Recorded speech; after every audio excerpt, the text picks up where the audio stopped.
प्यारे दोस्तों, यह डिक्टेशन 500 शब्द की 80 शब्द प्रति मिनट की गति से रेडी स्टार्ट करते ही डिक्टेशन शुरू हो जाएगी। Ready start.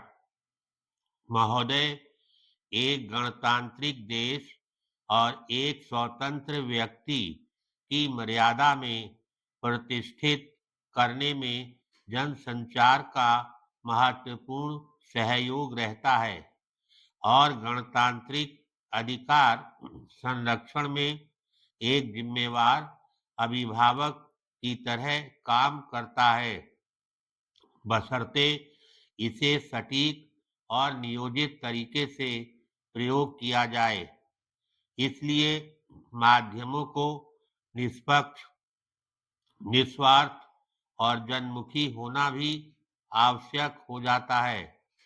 अगर ऐसा नहीं हुआ तो एक प्रगतिशील, स्वस्थ और संस्कृति निष्ठ मनुष्य को जन्म देने में देश कभी सफल नहीं होगा। देश और देश में रहने वालों के बीच ये एक सेतु की तरह काम करता है। दूसरी ओर निडर, निरपेक्ष और जागरूक नागरिक गढ़ने में भी जनसंचार बलिष्ठ हथियार के रूप में स्वीकृत है। गणतंत्र के आश्रय में एक नायक तंत्र के विनाश में और गणतांत्रिक देश के पतन को टालने में जनसंचार बहुत प्रभावशाली भूमिका निभाता है। दुख की बात तो यह है कि इन दिनों राजनीति की खींचतान में व्यक्ति अधिकार और स्वाधीनता की भावनाएं मित्र रूप ले रही हैं।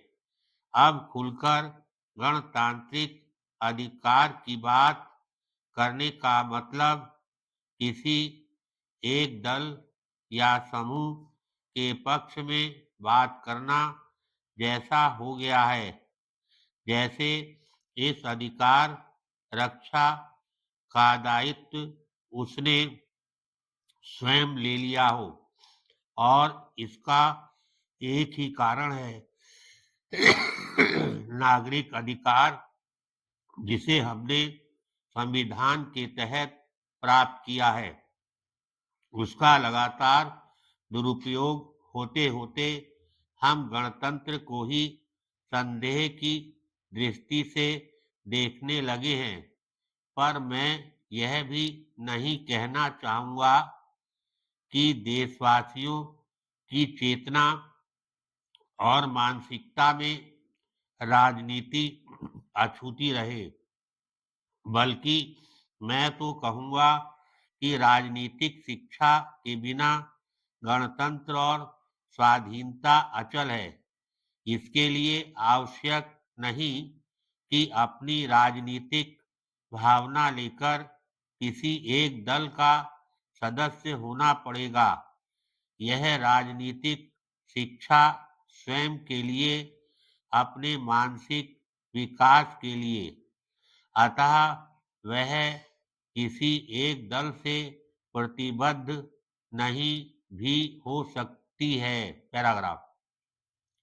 देश के नागरिक अगर राजनीतिक चेतना प्रवाह से अपने को अलग रखें तो यह गणतंत्र के लिए खतरे का कारण बन जाएगा, क्योंकि मात्र मतदान ही बड़ी बात नहीं है।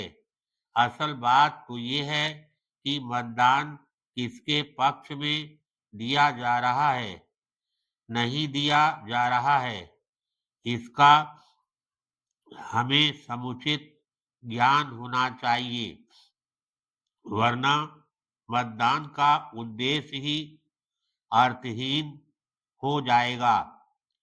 यह बात मैं इसलिए कह रहा हूँ कि विश्व में सबसे ज्यादा मतदान भारत में होता है। धन्यवाद।